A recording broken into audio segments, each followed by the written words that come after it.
بسم الله الرحمن الرحيم الحمد لله رب العالمين والصلاة والسلام على رسول الله صلى الله عليه وسلم أما بعد tunaendelea pale tulipoacha jana katika wale walioanika wale ambao wanakosa fursa kubwa ya malaika kuja kuwazuru na kuleta baraka katika majumba yao na kuombea rehema na maghfira. Hawa buyutun la tadkhuluha almalaika, na watu ambao waliolaanika na katika mambo chungu zima. Laana ziko nyingi, ikiwa kutokana na Qur'an, ikiwa kutokana na hadithi Rasul sallallahu alaihi wasallam. Na jana tulisimama katika wenye kula riba, na tukasoma hadithi. Kwa kuwa leo ndio tutaendelea na kuifafanua na kueleza. Laana Allahu riba kama qala Rasulullah sallallahu alaihi wasallam عن ابن مسعود رضي الله عنه. أنا سمع متوميته صلى الله عليه وسلم صلوا على النبي. أنا سمع لعن الله الربا وآكله وموكله وكاتبه وشاهده وهم يعلمون. ألف حديثين اندلينا من جنيه والواصلة والمستوصلة والواشمة والمستوشمة والنامصة والمتنمصة. Hadithi refu na mambo mengi yanataka kuzungumzwa leo, kwa sababu tukitoka kwenye kula riba tunaingia maudhui yaliyotajwa katika hadithi ya Mtume sallallahu alaihi wasallam, wale ambao almughayyirat khalqullah, wenye kubadilisha yale maumbile aliyotuumbia Mwenyezi Mungu Subhanahu wa Ta'ala. Ta'ala Allahu riba wa akilahu, Mwenyezi Mungu ameilani ile riba yenyewe, na mwenye kula, wa mukilahu, na mwenye kulishwa, wa katibahu, na mwandishi, wa shahidahu, na mashahidi, wa hum ya'lamuna, na hali wanajua kwamba haya yote haya ni katika riba. Halafu akataja walwasila walmustawsila, ndio moja tutazungumzia hiyo. Walwashima walmustawshima wannamisa walmutanammisa, mambo matatu yametajwa hapa, na mtenda na mtendwa pamoja. Alwasila walmustawsila walwashima walmustawshima wannamisa walmutanammisa. Naam. Alwasila kitu gani? Alwasila ni kuwasilisha, ni kuendeleza kwa kitu kirefu muda, maana alwasila. Lakini katika lugha ya hadithi ya Mtume sallallahu alaihi wasallam hapa katika sharia, kwamba ni wale ambao, na hasa wanawake, wenye kufanya nywele zao refu wakazirefusha kutokana na nywele zisizokuwa zao, nywele za nje, iko nywele za watu, iko nywele artificial tu za kutengenezwa hivi. Haya yote haya kuonesha nywele zako ziwe refu sana, kumbe nywele si zako, za kubandika, za kuongezea. Alwasila. Kwa hivyo yule mwenye kufanya jambo hili, walmustawsil, ana yule mwenye kufanyiwa, na yule mwenye kufanyiwa katika salon akaongeza, kenda mwenyewe mpaka kule, nifanyieni nywele zile zangu refu za kupendeza. Kwa hivyo anabandikiwa nywele zake za asili pamoja na artificial. Hii wasila na mustawsila. Mwenye kuziisha leo, ikiwa wanaume wanafanya, basi pia ni haramu, wamelaaniwa watu. Ikiwa wanawake wanafanya, na kwa nini unabadilisha kitu ambacho si chako? Wewe mwenyewe za kwa Mwenyezi Mungu kuumba hivi, alivyokupendea Mwenyezi Mungu kwa rehema zake na mapenzi yake, kakujalia umbo lako liwe hivi. Kama la misipendezi, nataka kufanya refu zaidi nywele zangu, anatafuta nywele za wigi, akabadilisha akavaa. Ikiwa si hasa hizi ni kuongeza nywele zako, ukazigandanisha pamoja na nywele zisizokuwa natural, artificial zile, ukazitia ukaonekana bibi mrembo mzuri, manywele yake mazuri, rangi imebadilika pia na haya ni katika mambo yanoharamishwa.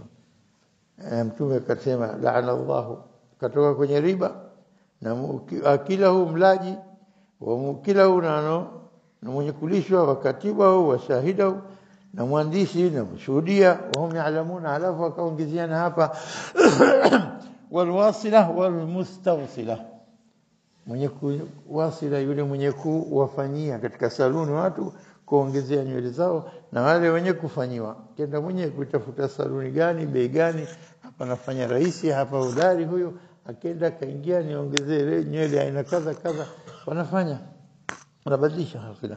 Na hapa tukitizama na haya mengine kabla hatujataja yenye kuonesha namna gani kubadilisha maumbile aliyokuumbia Mwenyezi Mungu, tunasoma aya katika surati Nisa. Surati Nisa aya 119, Allah anasema a'udhu billahi minash shaitani rajim, wala udhillannahum wala umanniyannahum wala amurannahum فليبتكن آذان الأنعام ولآمرنهم فليغيرن خلق الله. maneno mazito sana. Shetani huyo anasema, anaahidi na kwa hakika nitapoteza watu wangu. Anaambia Mola wake bwana. Shetani kweli.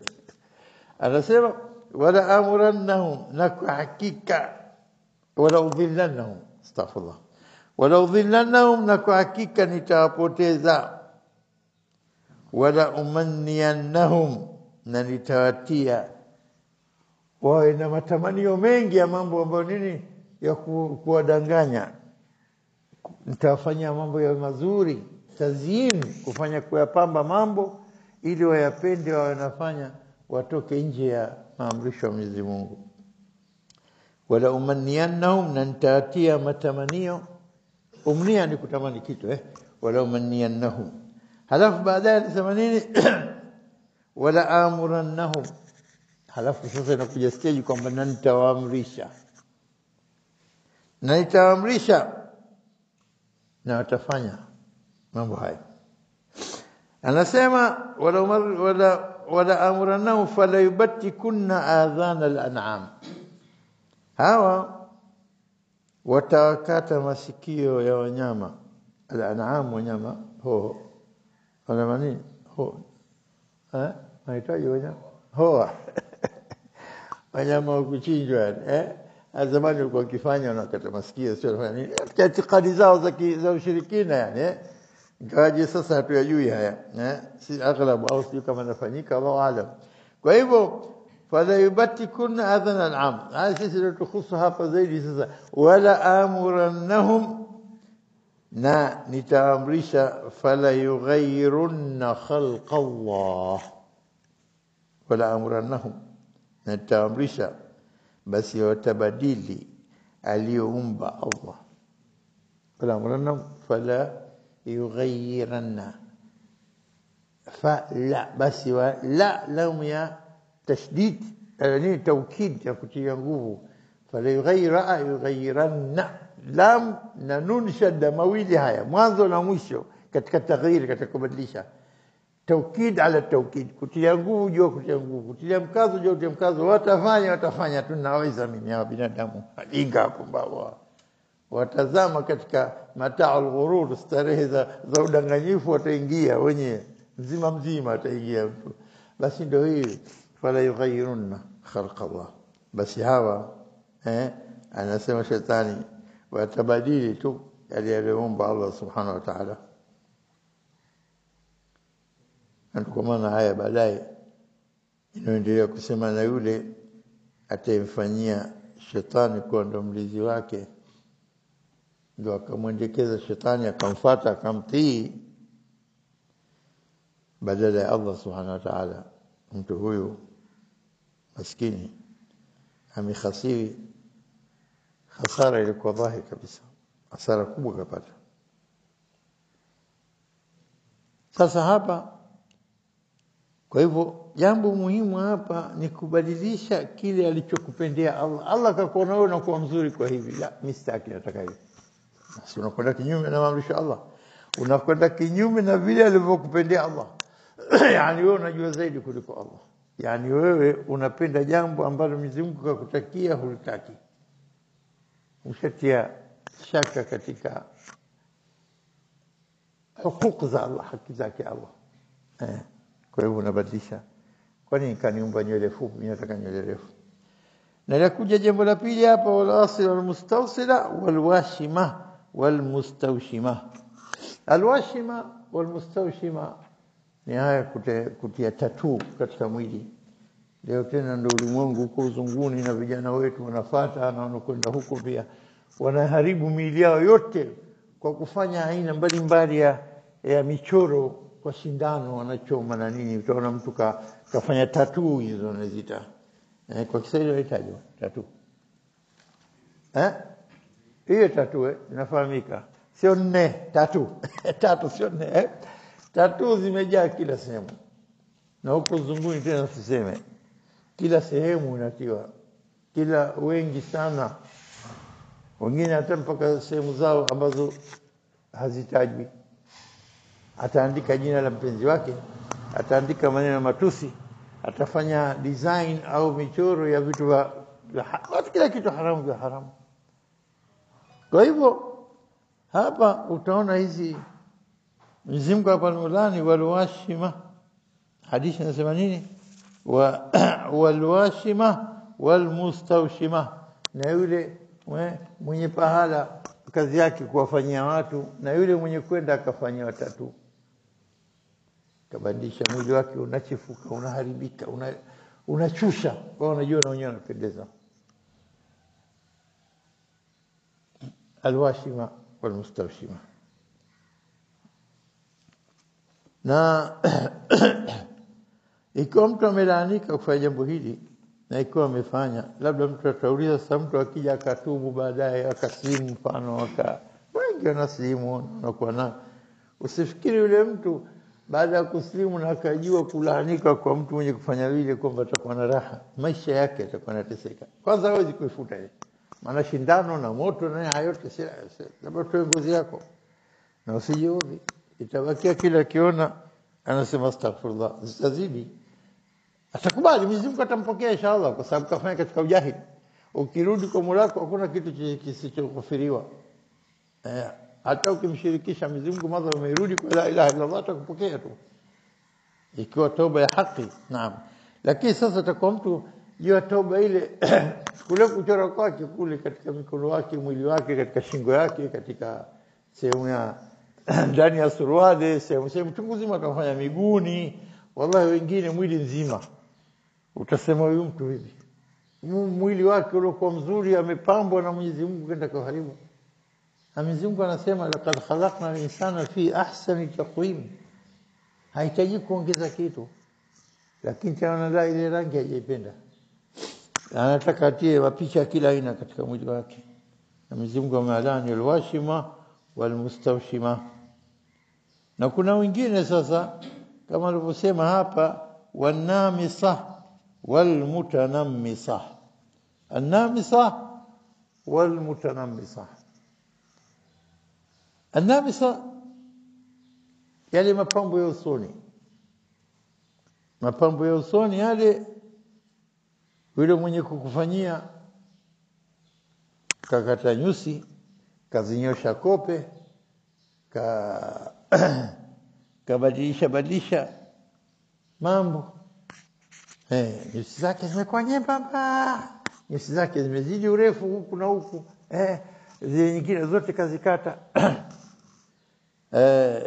Au kope kazinyosha. Na wengine mutanamisat wanamisat umetajwa kwa wanawake zaidi kwa sababu ndio wao ndio wanafanya baya. Walmutanamisat, na wenye kufanyiwa wakaenda katika masaluni wakafanyiwa na uso wote unaharibiwa badala ya kupendeza.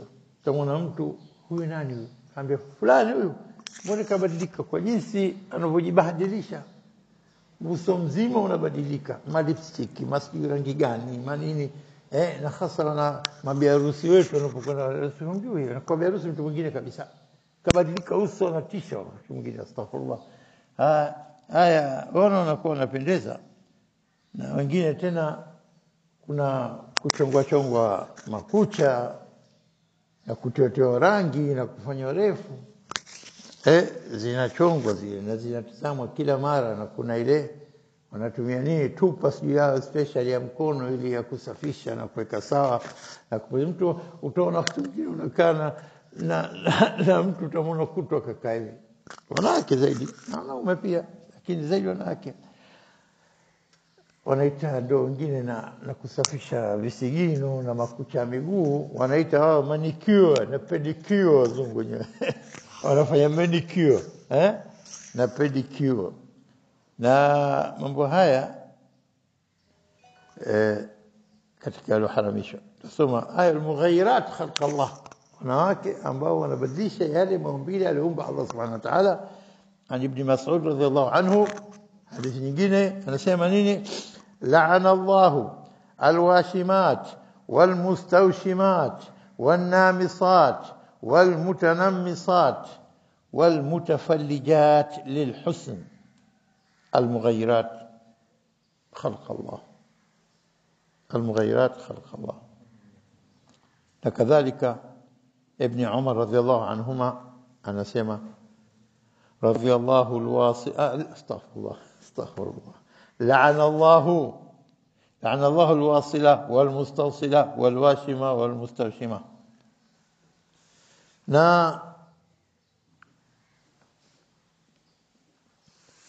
Katika mambo ambayo yanabadilishwa katika kiwiliwili kwa wanawake zaidi, wanakwenda katika eyebrows hizi, anaziita nini, al-ahdab, la nyusi al-hajib, wanaita nyusi al-hajib, kope al-ahdab. Lakini ukitizama kuna mambo haya yameharamishwa. Unaweza kusema kwamba baadhi ya maana hutokezea exceptional cases, hali ya kwamba wanawake wengine huota vitu ambavyo si vya desturi, kinyume na sheria ya mwanamke alivyo. Mfano kama mwanamke ameota mathalan masharubu, au atakuwa ameota kama anasema Imam Nawawi, anasema yustasna min dhalika an-nimas ma idha nabat lilmar'a lihya, ikiwa mwanamke imeota kwake ndevu au sharib au masharubu. Imam Nawawi anaelezea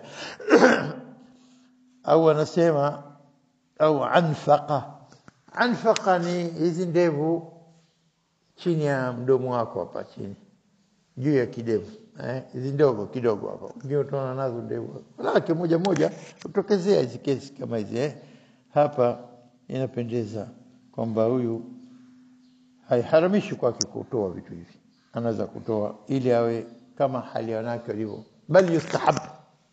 Imam Nawawi rai yake inapendeza zaidi atoe, ikiwa ndevu kama sharubu, ikiwa hizi anfaqa ndevu za hapa kidogo hizi, chini ya lipi ya chini. Wayajuzu alhaf wa tahmir, unaweza kusafisha kutia rangi kwa ajili ya wanawake ili aoneshe kama yeye ni mwanamke. Naam. Ikiwa kwa idhini ya mumewe amemruhusu, anaweza kufanya kama kwamba ni kujipamba kwa mbele ya mumewe. Na vitu kama hivi kwa kujipendeza mwanamke kwa ajili ya mumewe bila kutoka nje ya sheria, hii ni kitu kinapendeza zaidi. Hata Bibi Aisha akasema amiti anki al-adha mastata'ti, amiti anki al-adha mastata'ti, ondoa jambo lote lenye kuudhi lenye kukera katika nafsi yako kwa kadri uwezavyo. Kwa hiyo kitu chochote hapa kwa mujibu wa maneno haya ya Bibi Aisha, kwamba mwanamke anaweza kurejea katika hali ya maumbile ya kike ikiwa kuna chochote kimetokeza nje ya ukike wake. Sawa Kwa hivyo tukitizama kwamba hii hadithi ya kuelezea kwamba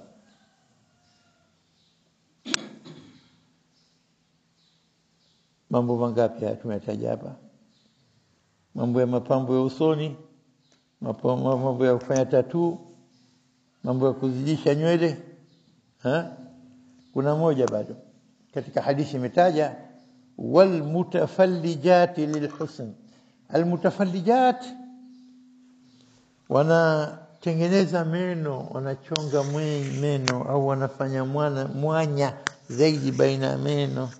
Zamani walikuwa wakifanya, sio kama sasa wanafanya jambo hilo. Yani hata katika meno yao wanajaribu kubadilisha vile walivyoumbiwa. Kuna kitu nywele meno yamekuwa makubwa, magego yameota meno mengine karibu yake, yanaweza kutolewa kwa sababu yanasababisha adha na tabu katika harakati za mdomo, ikiwa kula au kusema wote vile. Lakini ni kwamba mutafallijati alhusn anasema kwa wale ambao those who make spaces between their teeth for beautification, kwa wale wanaofanya mwanya baina meno yao kwa ajili ya nini? Lilhusn, kama hadithi inavyosema, kwa ajili ya kupate kupendeza zaidi. Haya yote yanaingia katika almughayyirat li khalqillah. Kwa hivyo ni jambo ambalo linakatazwa. Jambo la meno si kitu ambalo linafanya sana, kwa hivyo tuliwache. Na mtu asifikirie kwamba kufanya mambo haya kaona ni madogo, la, ni makubwa, ni kabair, na haya yanalaaniwa watu, bali na malaika hawasogei kwao. Na kama haya Imam Tabari anasema, قال Imam Tabari, Imam wengi wanakwenda dhidi ya kujibadilisha hasa wanawake katika maumbile yao. Wakala Imam Tabari, la yajuzu lilmar'ati taghyir shay min khilqatiha, haijuzu kwa mwanamke kubadilisha chochote katika maumbile yake, allati khalaqaha Allahu alaiha, maumbile ambayo Allah amemuumbia vile, biziadatin au naqsin, kwa kuzidisha au kwa kupunguza. Iltimas alhusn, kwa kutaka nini? Ati awe mzuri. Hawezi kufanya hivyo la li zawjin wala li ghairi, kwa kumridhisha mume au kwa mtu yote mwingine. Wataka kumridhisha mume na Mwenyezi Mungu ameshakataza. Kitendo cha shetani anayekushawishi huyo, wala amrunahum fala yughayyirunna khalqa Allah, shetani shahid kwa Mwenyezi Mungu, na nitaamrisha na utabadilisha maumbile ya Mwenyezi Mungu. Na salamu mume wangu nataka nifanye hivi. Mfano wake, mfano yule kaambia mume wake anashikilia lazima asivae nini? Hijab. Sisi sana, na siku hizi kila siku watu wanazidi hijabu, nazidi kuwa na nguvu, alhamdulillah. Lakini zamani mimi naujua katika watu ambao hasa sehemu za Misri huko, waume zao wanataka kujionyesha kwamba wameendelea,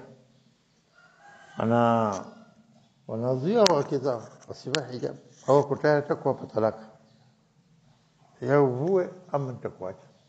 Nitakwenda na marafiki zangu, kila mmoja nywele zake zinaonekana wanapendeza, mimi mke wangu kajifunga. Tazama ujinga. Kwa hivyo hapa kauli ya Imam At-Tabari anasema kwamba haya hata kwa kumridhisha mume au ghairi ya mume inakatazwa. Jambo lolote lile kubadilisha akawa kinyume na vile alivyokuwa, basi haifai. Ama kama tulivyosema, kwa dharura, jambo ambalo linamchusha mtu kwa vile alivyokuwa navyo, anaweza kutoa au kubadilisha si neno. Sijui ikiwa hata kidole cha zaidi kama kinakera, kidole 6 kama mtu anaweza kutoa.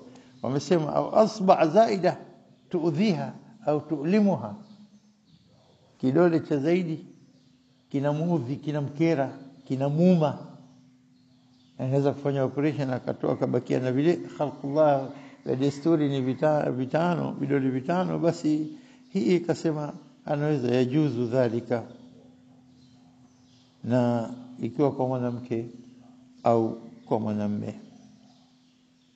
Naam. Kuna kauli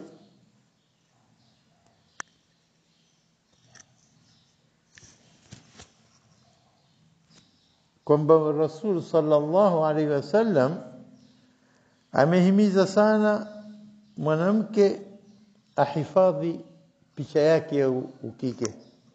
Mwanamke kuvaeni mwanamke, kuvaeni mwanamke abaki ukike wake, abaki ala unuthatiha, mwanamke mwanamke.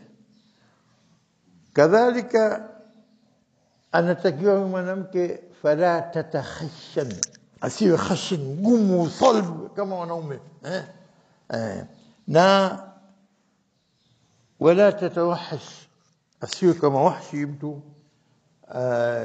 harakati zake zote za kidume za nguvu, asiwe hivyo. Wala tuhaki rajul, wala sishindane na wanawake au kuwaiga wanaume, asiaige wanaume fi malbasihi, katika kuvaa kwake mwanamume. Wakadhalika rajul, kwa mwanamke asiwe kama kidume. Kadhalika rajul, anasema Mtume sallallahu alayhi wasallam amehimiza kadhalika rajul la yatakhannas, asijiregeze.